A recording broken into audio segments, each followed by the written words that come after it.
రాష్ట్రానికి కేంద్రం అందిస్తున్న చేయూత మరువలేనిదని పేర్కొన్న ముఖ్యమంత్రి నారా చంద్రబాబు నాయుడు, ప్రధానమంత్రి నరేంద్ర మోదీ దేశ ప్రజలకు సుపరిపాలన అందిస్తున్నారన్న కేంద్ర సమాచార ప్రసార మంత్రిత్వ శాఖ సహాయ మంత్రి ఎల్ మురుగన్, తిరుపతి జిల్లాలో తోతాపురి మామిడి కొనుగోలు ప్రక్రియలు సజావుగా కొనసాగుతున్నాయని, రైతులు ఆందోళన చెందవలసిన అవసరం లేదన్న జిల్లా కలెక్టర్ డాక్టర్ ఎస్ వెంకటేశ్వర్ వంటి తిరుపతి జిల్లా సమాచార లేఖను ఇప్పుడు విందాం.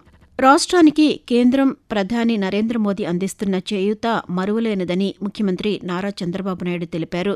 తిరుపతిలో 2 ఏళ్ల నమ్మకం అభివృద్ధి సంక్షేమ సభకు ముఖ్యమంత్రి హాజరయ్యారు. ఉప ముఖ్యమంత్రి పవన్ కళ్యాణ్, కేంద్ర మంత్రులు కింజరపు రామ్మోహన్ నాయుడు, పెమ్మసాని చంద్రశేఖర్ పాల్గొన్నారు.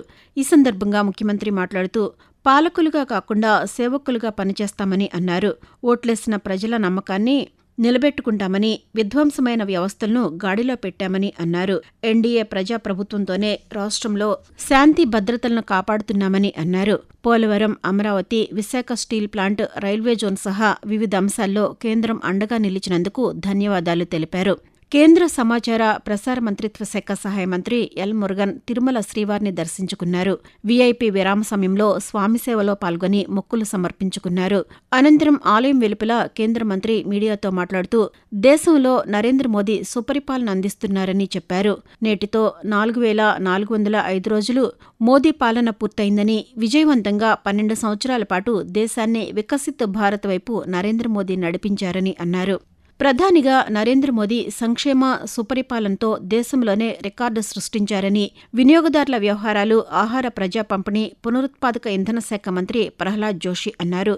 దేశ నిర్మాణమే ఏకైక లక్ష్యం పుస్తకాలను తిరుపతిలో ఆవిష్కరించిన అనంతరం కేంద్ర మంత్రి పాత్రికేయులతో మాట్లాడుతూ, కాంగ్రెస్ లేకుండా దేశంలో సుస్థిర ప్రభుత్వం సాధ్యం కాదు అన్న ప్రచారాన్ని మోడీ అధిగమించారని అన్నారు. దేశం ఎదుర్కొన్న ఎన్నో సంక్లిష్ట సమస్యలకు మోడీ ప్రభుత్వం పరిష్కారం చూపిందని తెలిపారు. అత్యంత వేగంగా మన దేశం అభివృద్ధి చెందుతోందని అన్నారు. కేంద్రం నుంచి నాణ్యమైన సన్నబియ్యం సేకరించి ఏపీ ప్రజలకు అందిస్తున్న చంద్రబాబు సర్కార్ను అభినందిస్తున్నానని, ఏపీలో దీనిని పైలట్ ప్రాజెక్టుగా అమలు చేస్తున్నామని అన్నారు. కేంద్ర ప్రభుత్వం అమలు చేస్తున్న పీఎం సూర్యఘర్ యోజన ఏపీలోనూ సమర్థవంతంగా అమలు చేస్తున్నట్లు విద్యుత్ శాఖ మంత్రి గొట్టిపాటి రవికుమార్ పేర్కొన్నారు. తిరుమల శ్రీవారిని మంత్రి గొట్టిపాటి రవికుమార్ దర్శించుకున్నారు.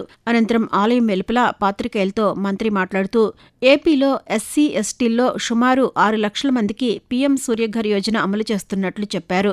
అలాగే 10 లక్షల మంది బీసీలకు కూడా ఈ పథకాన్ని అమలు చేయడానికి కేంద్రంతో చర్చిస్తున్నట్లు తెలిపారు.